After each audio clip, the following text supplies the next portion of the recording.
अमेरिकेमध्ये बेकायदेशीररित्या राहणाऱ्या 205 भारतीयांना घेऊन एक विमान आज अमृतसरमध्ये दाखल झालं।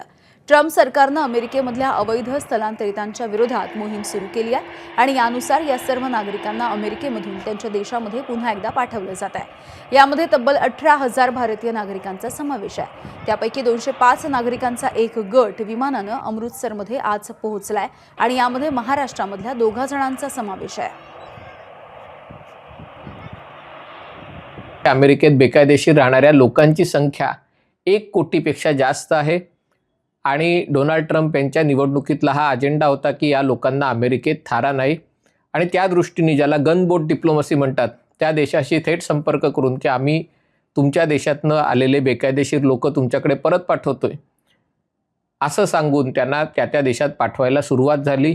याच्यापासून कोलंबियापासून सुरुवात झाली आणि भारताने जे लोक भारतातनं बेकायदेशीररित्या अमेरिकेत गेलेत त्यांना स्वीकारायची तयारी दाखवलेली आणि त्याचा भाग म्हणून आपण त्यांना स्वीकारलेलं आहे।